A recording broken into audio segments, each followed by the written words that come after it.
Assalamualaikum warahmatullahi wabarakatuh. Kami dari kelompok 11 Pendidikan Inklusi dengan beranggotakan saya sendiri, Ayu Nabila Wiramanggala, beserta rekan saya Siti Salamah dan Putri Fajri akan menyampaikan materi mengenai anak kurang beruntung. Baik, untuk materi yang pertama akan disampaikan oleh saya sendiri mengenai pengertian anak kurang beruntung.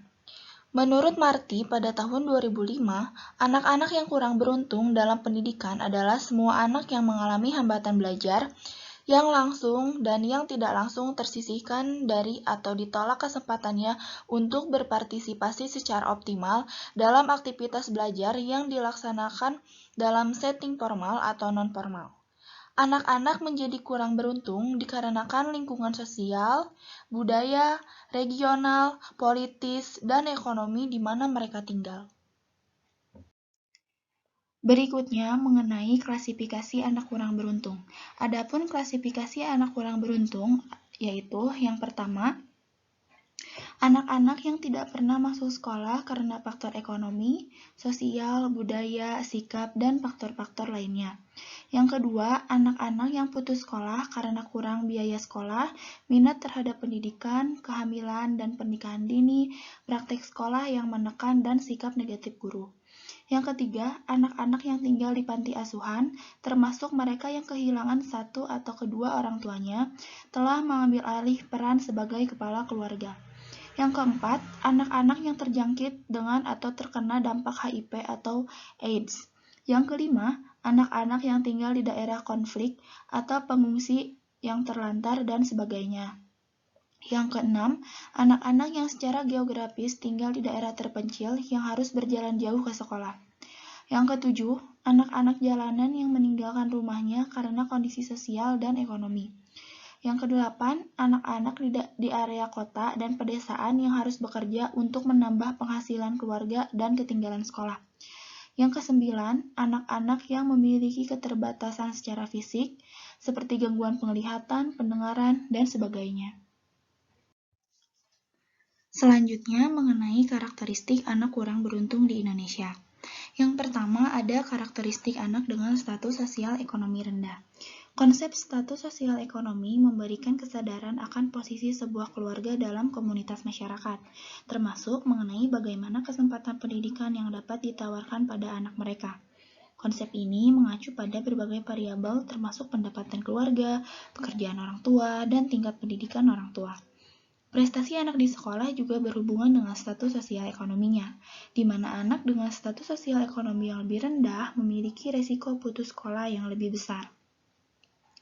Dalam Omrod pada tahun 2005, terdapat beberapa faktor risiko yang umum mempengaruhi prestasi akademik yang rendah dari siswa yang berasal dari kelompok tingkat sosial ekonomi rendah, yaitu yang pertama ada gizi buruk, yang kedua keadaan rumah yang tidak tepat, ketiga tekanan emosional, keempat perbedaan dalam pengetahuan dasar, kelima kurangnya keterlibatan orang tua dalam aktivitas sekolah dan pekerjaan rumah, keenam kualitas sekolah yang lebih rendah, ketujuh pengaruh lingkungan sekitar, 8 sikap masyarakat umum, 9 kurangnya sumber daya untuk mencapai kesuksesan jangka panjang.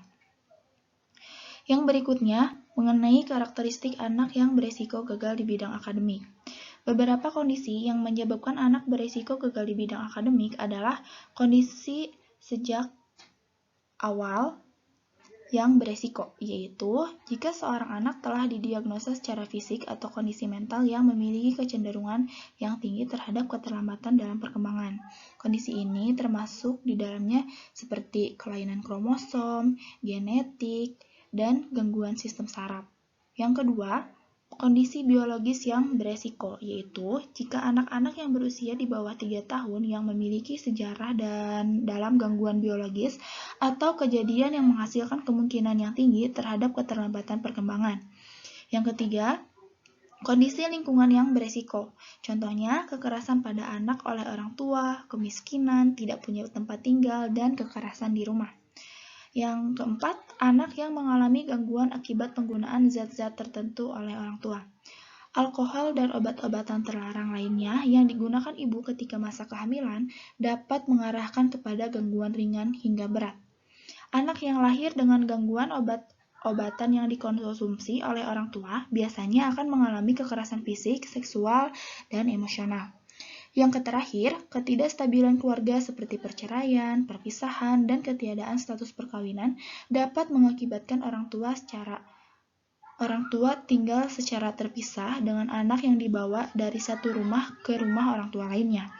Kebanyakan dari anak-anak mengalami reaksi yang temporer pada kejadian seperti ini, tetapi anak-anak yang lainnya ada yang mengalami kesulitan dan gangguan di bidang akademik. Berikutnya, mengenai kekerasan atau penelantaran pada anak. Definisi dari penelantaran menurut Taylor, Smiley, dan Richard pada tahun 2019 adalah sebuah perilaku atau kegagalan dalam berperilaku yang dapat menimbulkan tampilnya risiko kerusakan yang serius. Kekerasan fisik adalah injuri sebagai akibat dari aktivitas memukul, menendang, menggigit, menabrak, melempar, menusuk, memotong, membakar, dan aktivitas lainnya yang membuat anak terluka. Sementara itu, kekerasan seksual meliputi aktivitas seperti memperkosa, sodomi, penetrasi, dan pengalaman yang tidak menyenangkan dan berlebihan melalui prostitusi. Kekerasan pada emosi anak adalah pola perilaku yang dapat menyebabkan pengembangan emosi anak terganggu. Anak yang menjadi korban biasanya memiliki kecenderungan yang tinggi untuk merusak kesehatannya sendiri, misalnya merokok, mengkonsumsi alkohol dan zat adiktif, depresi, bunuh diri, dan sebagainya. Konsekuensi terbesar tentu saja kematian. Selanjutnya yaitu anak jalanan.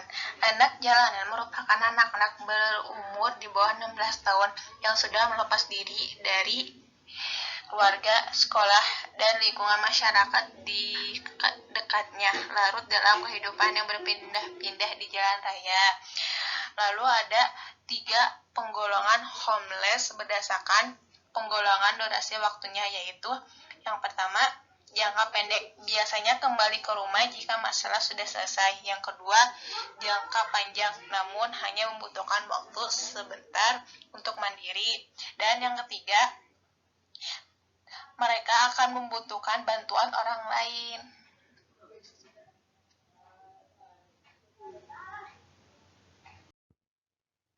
Selanjutnya itu penggolongan anak jalanan. Di sini ada 2. Yang pertama, children walking in the street. Anak-anak seperti ini menghabiskan sebagian besar waktunya di jalan dan atau tempat umum lainnya untuk bekerja, dan pendapatan mereka dipergunakan untuk membantu kehidupan keluarga mereka, yaitu seperti mengamen, ngelap kaca di lampu merah, kaca mobil, dan bisa menjual tisu di pinggir jalan. Yaitu yang kedua, children living in the street. Anak-anak pada kategori ini menghabiskan sebagian besar waktunya di jalanan atau tempat umum lainnya.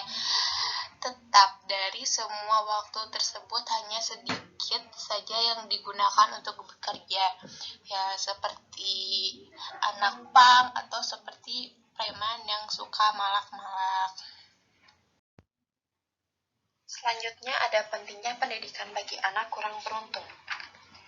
Anak-anak yang kurang beruntung tetap memiliki hak untuk memperoleh pendidikan yang layak. Karakteristik mereka yang berbeda dengan anak lainnya menuntut adanya program pendidikan yang sesuai dengan kebutuhan dan kondisi mereka.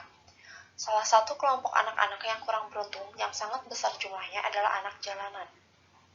Selain itu, ada pula anak-anak yang kondisi keluarganya kurang mampu atau terpaksa mengungsi karena konflik dan bencana.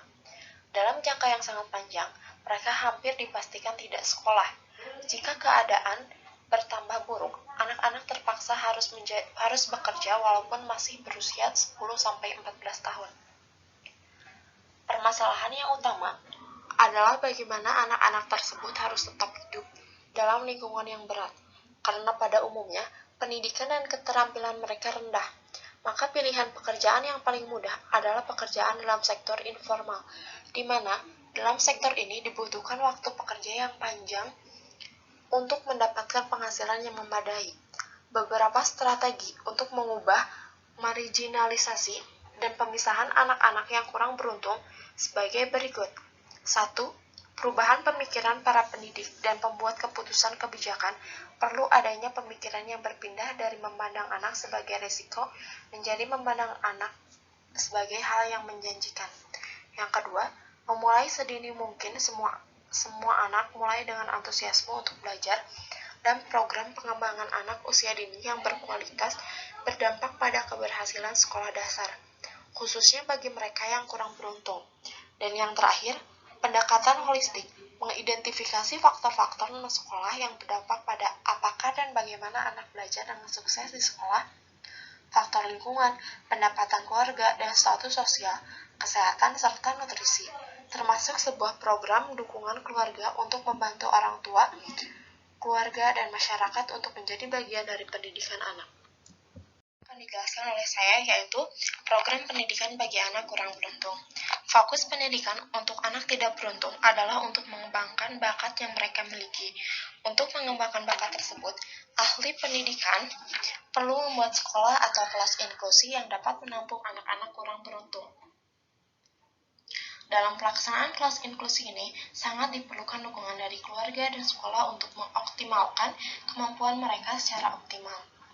Terdapat 3 karakteristik pendidikan untuk anak kurang beruntung, antara lain, 1. Sebuah kurikulum dirancang untuk mengakomodasi anak untuk mengembangkan kemampuan kognitifnya. Yang kedua, strategi instruksi yang dilaksanakan secara konsisten untuk mengajarkan anak yang memiliki kemampuan bakat khusus pada beberapa isi khusus dalam kurikulum. Dan yang terakhir, penyusunan administratif yang ditujukan untuk memfasilitasi kelompok anak tersebut. Selain itu, ada beberapa hal yang harus diperhatikan untuk menunjang rencana pendidikan bagi anak kurang beruntung. Di antaranya adalah program guru, ruangan atau kelas khusus, program komunikasi mentor, program studi mandiri, dan perkembangan anak, termasuk penerimaan awal masuk sekolah. Lalu ada rencana pendidikan untuk anak-anak kurang beruntung adalah pengkayaan dan akselerasi. Yang pertama pengkayaan, yaitu pendidikan alternatif untuk anak tanpa menempatkan mereka pada tingkat pendidikan yang lebih tinggi dibanding usianya. Yang kedua ada akselerasi, yaitu pendidikan alternatif untuk anak dengan menempatkan mereka pada tingkat pendidikan yang lebih tinggi dibandingkan anak seusianya. Selanjutnya ada perlindungan anak atau Toolkit UNICEF, perlindungan anak dalam keadaan darurat. Perlindungan anak adalah istilah yang digunakan secara luas, namun terkadang sulit dipahami secara jelas. Di bawah KHA PBB, anak memiliki hak khusus atas perlindungan diri dari segala bentuk perlakuan salah dan eksploitasi. Fokus perlindungan anak adalah pada perlindungan anak terhadap perlakuan salah dan eksploitasi baik dalam upaya pencegahannya maupun pengambilan langkah-langkah remedial di mana anak telah atau sedang eksploitasi atau diperlakukan salah.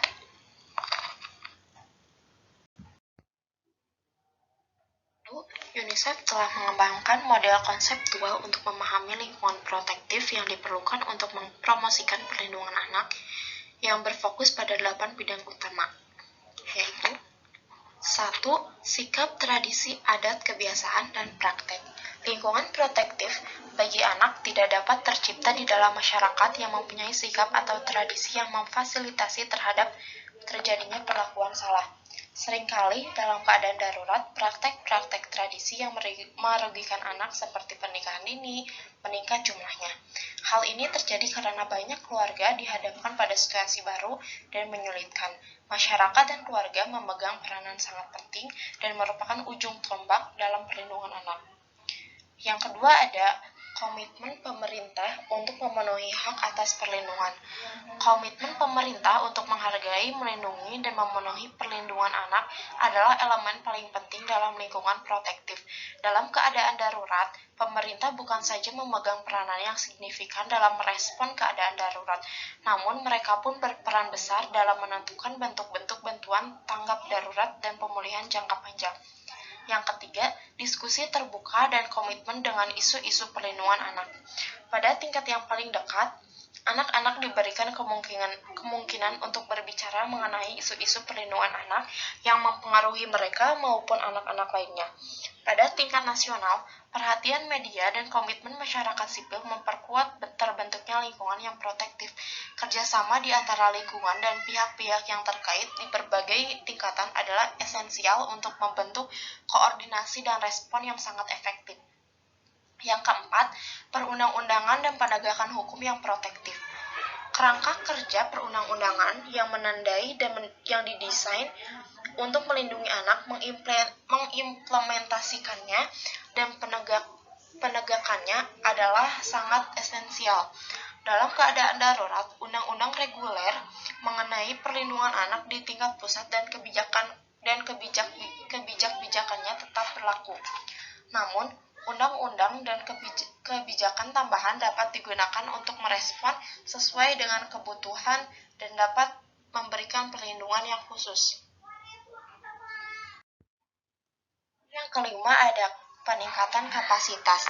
Tenaga medis, guru, polisi, pekerja sosial, dan lainnya yang berinteraksi dengan anak harus dilengkapi keahlian untuk mengidentifikasi dan merespon kebutuhan perlindungan anak dan pelanggaran-pelanggarannya.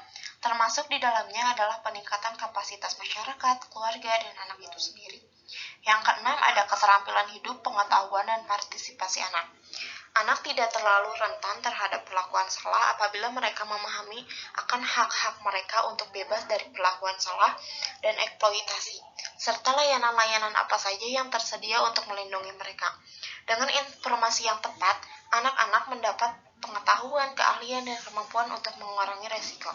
Yang ketujuh, mekanisme monitoring dan pelaporan. Sistem monitoring yang efektif yang merekam kejadian dan jenis perlakuan salah sehingga memungkinkan respon yang terinformasi dan strategis.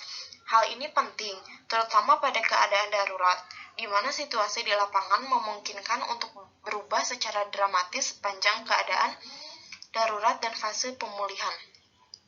Dan yang terakhir ada layanan untuk pemulihan dan reintegrasi. Korban anak dari segala bentuk penelantaran, eksploitasi, perlakuan salah, dan kemiskinan dari pengasuh utama mempunyai hak perawatan dan akses yang tidak diskriminatif terhadap layanan sosial dasar. Layanan ini harus tersedia di dalam lingkungan yang menjunjung tinggi kesehatan dan harga diri dari anak. Tentunya kedelapan pedoman ini perlu dicermati dan dikembangkan dalam bentuk program-program yang aplikatif, konseptual, serta dengan kebutuhan individual maupun suatu komunitas tertentu. Masalah psikologis sebagai dampak dari penelantaran anak tidak selalu dapat dilihat dengan kasat mata dan dalam kurun waktu yang pendek. Banyak anak-anak yang terpapar dengan ketelantaran fisik, ekonomi, kondisi yang tidak menguntungkan, seperti bencana maupun kekerasan fisik, seksual, maupun psikologis, dari peristiwa-peristiwa yang dialami anak pada masa kecil, yang baik disengaja maupun tidak disadari, tidak dapat dikomunikasikan secara terbuka, dapat mengakibatkan anak terluka lahir dan batin, terganggu proses perkembangannya, mental, kognitif, akademis, bahasa, komunikasi, maupun spiritualnya. Baiklah rekan-rekan sekalian, penyampaian materi telah selesai disampaikan. Mohon maaf apabila banyak kesalahan dan kekurangan. Terima kasih atas perhatiannya. Wassalamualaikum warahmatullahi wabarakatuh.